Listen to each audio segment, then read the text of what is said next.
Okay, Tzarayim Tov, everybody. Today is the 14th day of the month of Shevat. That means that tonight and tomorrow is Tu B'Shvat. Maybe we'll talk about it tomorrow. Maybe not. We have so much to do in the Parsha. We will see. Anyway, yesterday, you remember how Moshe threw the bitter stick into the bitter water, and it all turned sweet, and all the lessons we got from that. Okay, the Jewish people now continue traveling on their ways, and they come to another part of the desert called Elim. Elim. And they got there on the 15th of Iyar, 1 month after they left Mitzrayim. They already left Mitzrayim a month ago, and they camped by the water. They studied all the mitzvahs that they learned in Morah, and things looked to be okay until, remember what they were eating since they left Egypt? They had leftover matzah they brought with them. And somehow it was a miracle that the matzah lasted a whole month. But guess what? The miracle stopped. No more food. Now they're in the desert, far away from Sobeys, far away from No Frills, far away from the pizza shop. Nowhere to get any food in a barren desert. So the Jewish people, again, what do? They complain.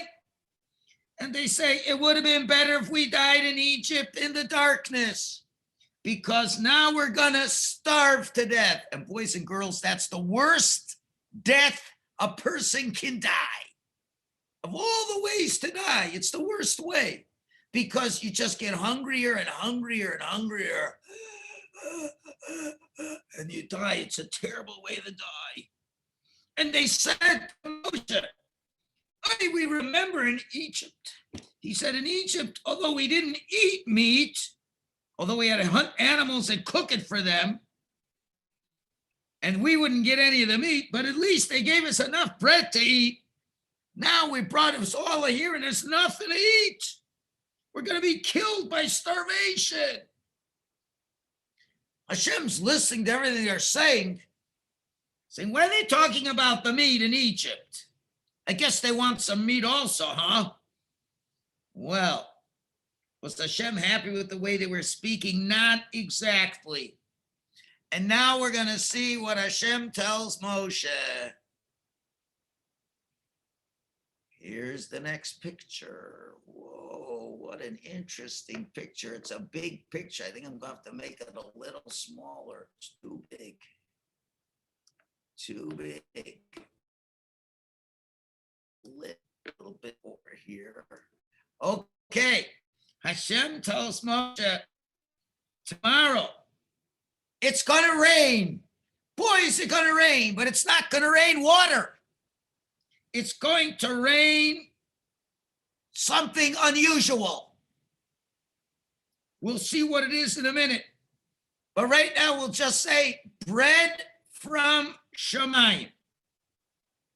And I'm going to bring them this food to test them if they will listen to me.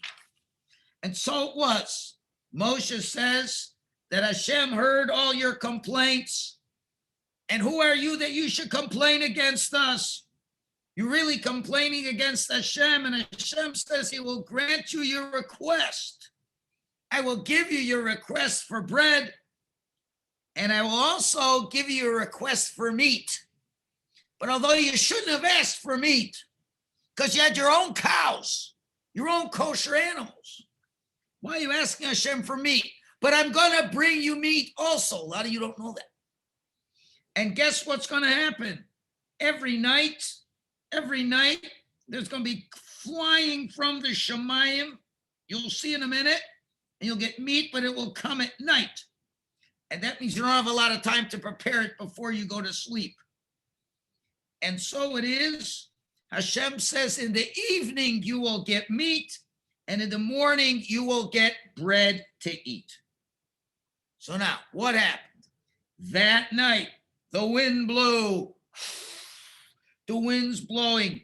And all of a sudden, from the heavens, came a type of a bird. It's a hard name to pronounce. Maybe you know what it is. It's called a quail. Not a whale, but a quail. And a quail is a bird that got lots of fat. It tastes really good. And the quails were flying in from who knows where. And the whole earth was covered up with quails. And people could take quails and and eat the quails. Okay. The next morning, yes, Tehillah, do you have a question? Yeah, was the quail kosher? Of course it's kosher. Hashem brought it. Quail's a regular bird. Even today, a quail is kosher. Good question. Okay. The next morning, something very unusual happened. While the Jewish people were still asleep, it starts raining. Raining. You know why? Because the ground is dirty to wash up the ground. Then came down from the Shemayim dew. Do you know what dew is? Sometimes you see it in the springtime. You see on the grass, there's a little bit of liquid. It comes from the Shemayim. It's not like rain. It's just a nice little dew. So Hashem had some dew cover the whole ground and like a table that's shining. And then came down something bread-like this picture over here. See these pictures? Something that looks like a bread. It fell down on the dew because Hashem didn't want the bread to get dirty, and then put another dew on top of it so no bugs would go to it. Okay. So the dew, now this stuff was round and white and tasted sweet and delicious. It had a very yummy smell. And then when the man fell, it wasn't like in this picture. It was all over. In this picture, you could see the ground, right? This picture's not accurate. These little pieces of man were all over. All you would see was man stacked up, piled up, all over the place. And it's like, have you ever been to a bakery in the morning? Ever been in a bakery in the morning and you take a smell? Oh, that smells good. Imagine that the whole outside was the bakery.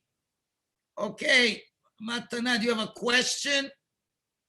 Did the mom, it was not only bread, if you thought, I want this to be ice cream. We're going to get to that, dear. Hang on, dear. I'm not finished explaining. So anyway, they see all this stuff and they go over, and this is what they said in Hebrew. They said in Hebrew, man hu. That's Hebrew. You know what that means in English? What is it? What is it, they said. And that's where we get the name man. Man comes from the word man hu. What is it? They looked around. They never saw anything like that before. It was unbelievable. Now, what did it taste like? Well, if you didn't have any thoughts at all, it was tasting like milk that a baby drinks. But it could also taste like bread for young people or honey for older people. But the truth is, the man would taste anything you wanted it to taste. Imagine you're going to have a little piece of man and say, boy, I would like pizza. Pizza with extra double cheese. It would taste like pizza with extra double cheese. You say, I'd like candies. Tastes like candies. It was unbelievable. The taste was whatever you wanted it to taste. Yes, do you have a question, Akiva? If one person wanted his mud to be like hot dogs, another one and then after wanted it to be like pizza, is it treif? No, it's not treif, because it was only man. It was physically man, But taste is something else. Taste isn't treif. It depends what the food is. It was just a taste. Now, let's think about this. Now, how much mun would you get? So Moshe said, you go out in the fields and you collect the mun. How much mun are you supposed to get? One portion. How big is a portion? Well, they call it an omer. You know how big an omer is? Do you ever seen an egg? You see an egg? Take one egg. Now you take not one egg, not two eggs, not three eggs, 43 eggs. Try this as a science project. If your Ima and Abba let you do it. Take 43 and pile it up in a bowl. That's how much your portion of mun was, the omer. Everyone was told to get that. And it doesn't matter. You know what's amazing? There are people who said, I want more, I want more. And he grabs and grabs and grabs and grabs and grabs, puts it into his bag, grabs and grabs and grabs, puts it in his bag, grab. Oh, I'm going to have much more than that. When he got home, guess what he saw? 43 1/5 eggs. Even though he collected 1,000 eggs. The other person, who was an old person, not such a healthy person, oh, I'm an old man. It's hard for me to bend over and get them on. Okay, I'm going to bend. Oh, my back. Oh, my back. Oh, it picks up a 1 or 2 or 3. And then when they looked in the bag at the end of the day, he had 43 1/5 eggs, just like everybody else, for every person in the house. If you had an Ima and an Abba, you had 2 times. If you had an Ima, Abba, and 5 kids, so you had 7 people, you had 7 times that. Everybody got the same amount. But it wasn't the same for everybody. If you were a tzaddik, you know what? In the morning, you open the front door, boom, the money was right at your front door. And you just took it, put it in the house, put it in your mouth, ready to eat. That's if you were a tzaddik. If you weren't a tzaddik, but you were a nice person, you'd have to walk down the street. Walk down the street and pick it up and bring it home to your house. And you may have to even bake it in the oven. If you were a Russia, it wasn't down the street. It was like a mile away. It'll go very far. You have to bring it home, and then you'd have to grind it up and mix it up, work hard, and finally bake and have money. Now, they wondered, do you have a question, Akiva? Yes, what's your question? If the mud was all over the ground, why did the Rasham have to walk so far? Well, guess what? Not where the Russia was. Where the Russia was, it wasn't. Remember, the Jews was 2 million people. It was a big, big area. So, again, if you were a tzaddik, it was right next to you. If there were a lot of tzaddikim living in an area, it was all over the ground there. But if you were a Russia, well, there was nothing by your house. And you'd have to go far away. Remember, they were big camps. They were far away from everybody. Not everybody lived next door. There were some shvatim that were Rishayim, so they didn't get any money. They have to go somewhere else. Now, what would happen with all the extra money? You know what happened? When the sun came up and was really high and it was hot, it melted all the mun. It melted all the mun. It was a liquid and it went into the rivers and it went out. As a matter of fact, if an animal, a deer, would go miles away where the mun melted and would drink a little water from where the mun melted, and someone would catch the deer, it would taste amazing. Like you never saw before, because even the deer drank a little bit of mun. Okay, now there was a couple important rules you needed to know about the mun. Rule number 1, only take how much you need, 1 portion. Rule number 2, don't leave any leftovers. No leftovers allowed. Now, I wonder, why did Hashem make that rule? Does anybody know? Why did Hashem make that rule? There are no leftovers. What's wrong with having leftovers for the next day? Anybody know? The answer is Hashem wanted to teach us emunah, faith in Hashem. Hashem says, every day I'm going to bring man. Every day, I promise you. I promise you, every day I'm going to bring man from the Shemayim. So let's say the man comes today. So guy says, I don't know. Maybe Hashem won't bring the man tomorrow. You know what I'll do? I'll save up a little. In case nothing comes, I always have some insurance to make sure I've got some food to eat. Whoa, does that mean the person trusts Hashem? Are you trusting Hashem? No. Hashem wants us to trust him every single day. So what does he do? He says, I'm bringing you today, eat it all up. Yeah, but what if you don't bring it? I said I'm going to bring you tomorrow. Do you believe me or not? Do you trust me or not? Remember, Hashem's Hashem, you know. You got to trust Hashem, no? Well, I don't know. Maybe he won't bring it tomorrow. Hashem says, no, you got to trust me. And tomorrow I'll give you, the next day I'll give you, the next day I'll give you. As long as you're in the desert, I will give you. That shows you trust Hashem. Now, if you don't, and if you leave any man over, you know what's going to happen? It's going to turn into worms and insects, and it's going to smell like the worst smell in the world. And guess what? There were two not nice guys. We know who the two not nice guys are, right? Penguin and the Joker, right? No, not Penguin and the Joker. Who are they, Tehillah? Dasan and Aviram. Dasan and Aviram. The next day, after the manna fell, the next day people see worms and insects crawling out of their tents. Whew, their tents were smelling. You know why? Because they left over stuff they weren't supposed to do it.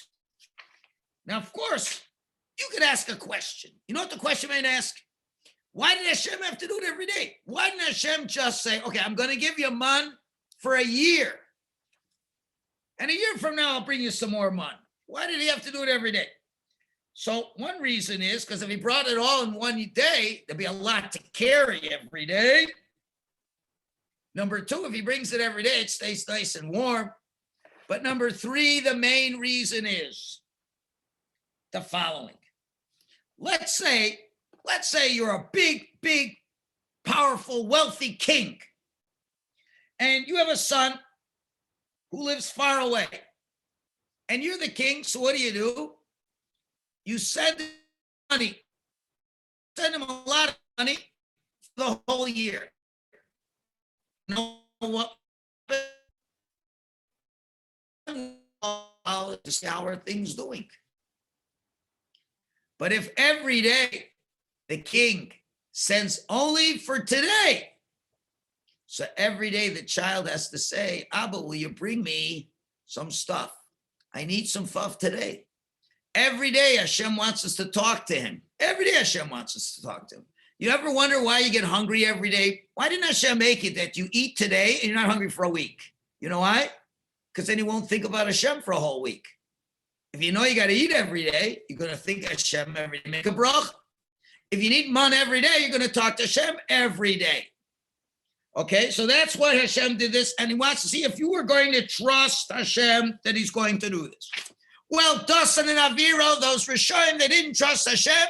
They left stuff over and it turned into worms. Okay, so on one day the month came and the next day they left, turned into worms. They said, forget it. We're not going to leave anymore. We don't want a place to stink. Next day, man came down. Everybody took a portion. Next day, we took a portion. Then came Friday. Friday, something unusual happened. When the people were collecting their man, they ended up with 2 portions each.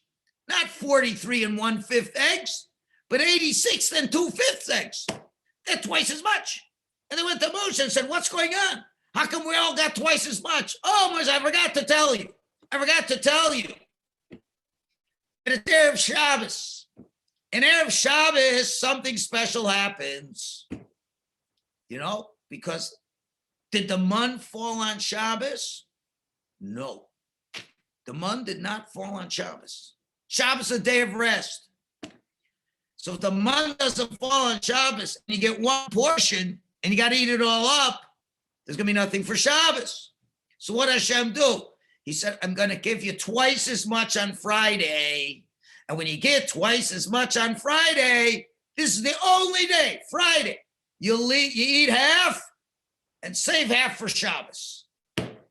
Now, what do we do every Shabbos, boys and girls, that reminds us of this special thing that you got twice as much on Friday? Every Shabbos, we do that. Let's see, I got one person. Oh, Ellie thinks he knows. Ellie, tell me what it is. Unmute.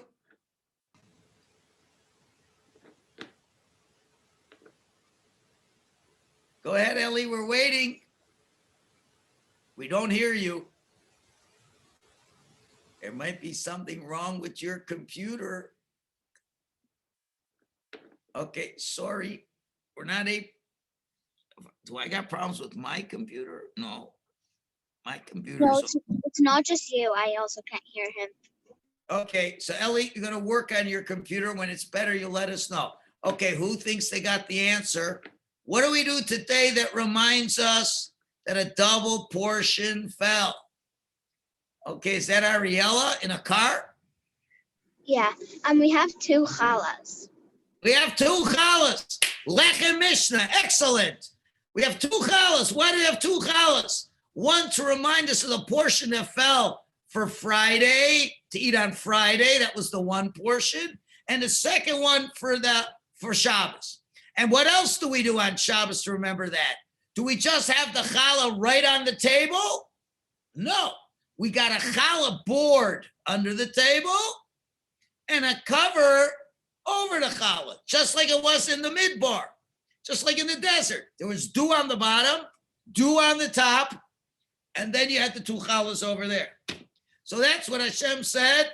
You're going to get a double portion on Friday, collect double, eat one on Friday, eat the rest on Shabbos.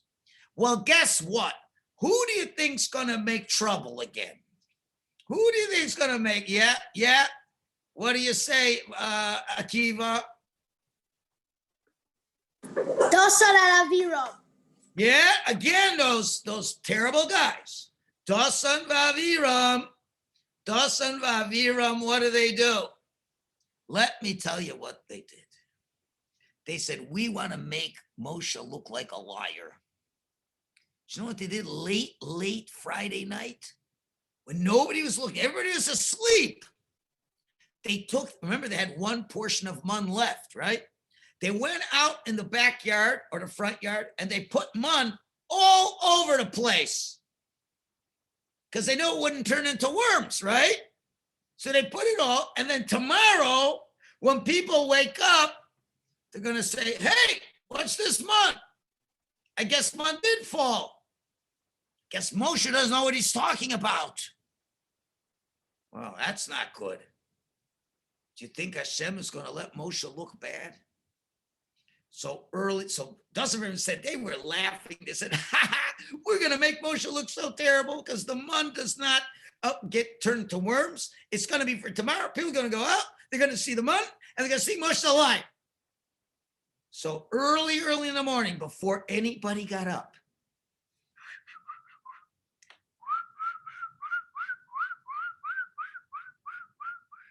some birdies came along. Hashem sent some birdies. And the birdies saw the mun.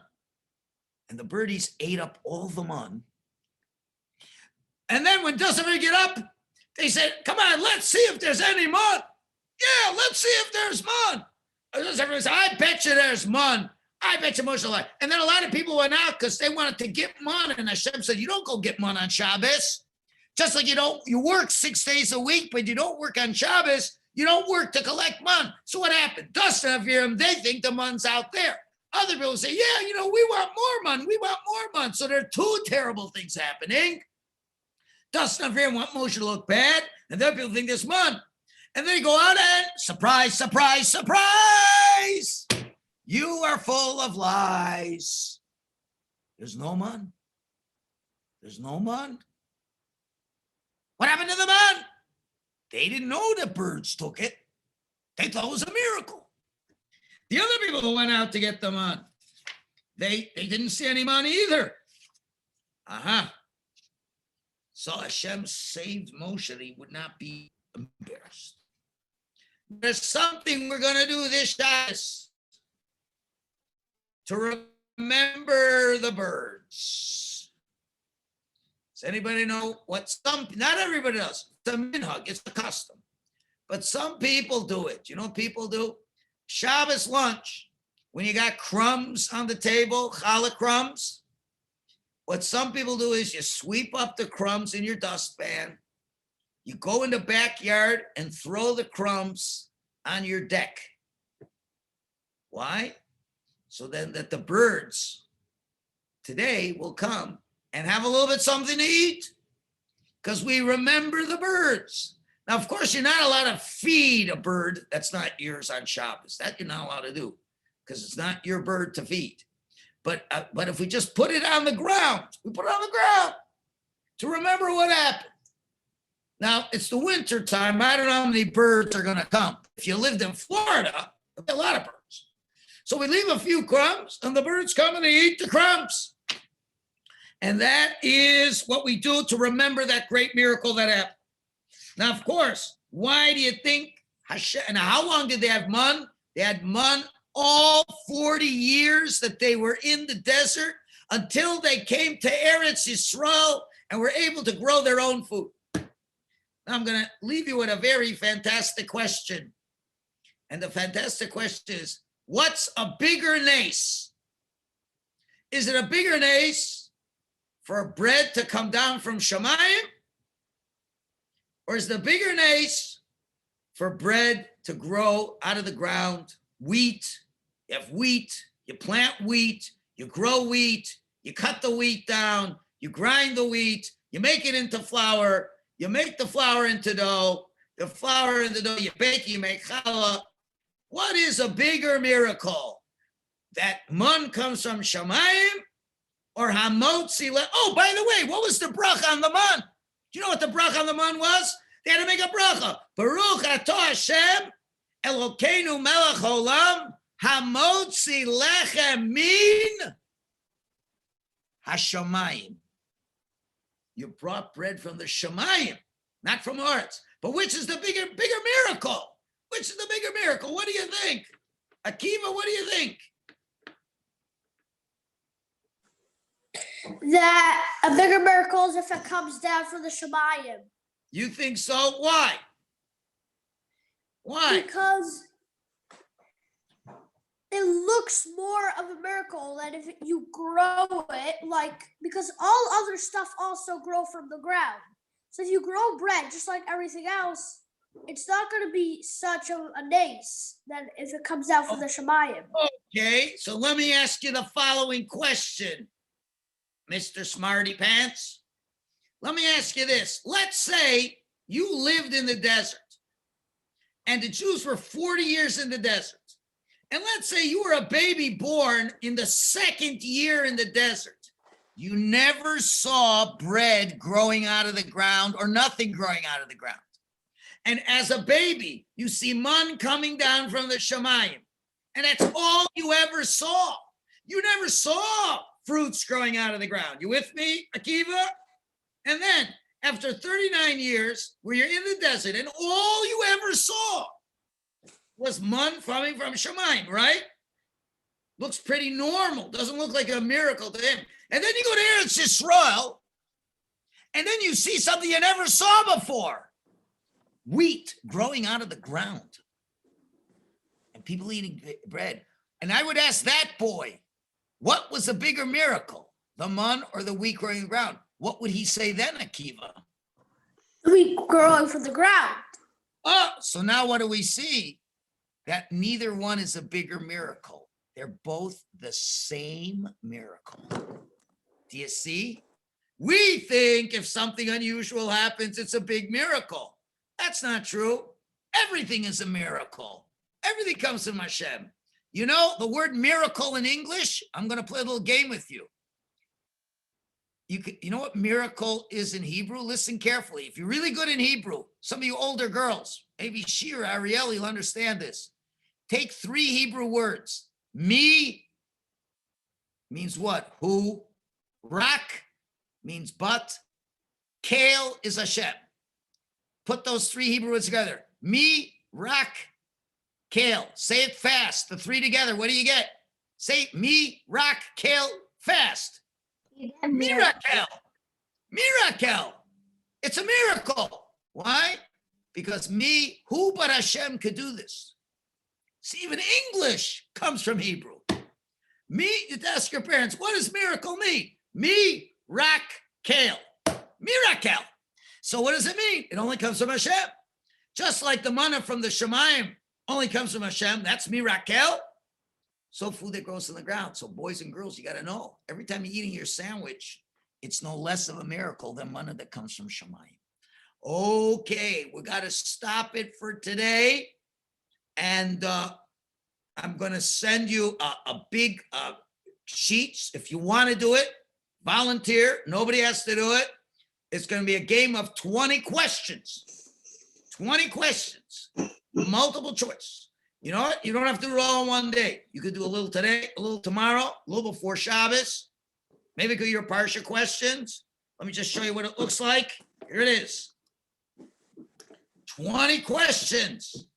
And you get A, B, C, and D. Some questions have 1 answer. Some questions have 2 answers. Some questions have 3 answers. And some questions, all 4 answers are the right answers. Let's just try one. Let's look at the first one. The Bnei Yisrael camped in a place called Elim. It had much food and water. They stayed there for a week, 2 weeks, month, or a year. What's the right answer? Who remembered? I said that way in the beginning. We forgot a little bit, eh? All right, you'll have to try to remind yourself. Maybe if you do question 2, you'll figure out the answer.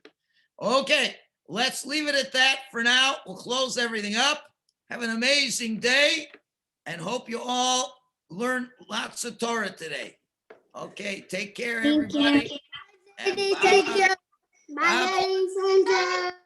Okay, bye-bye from the spy.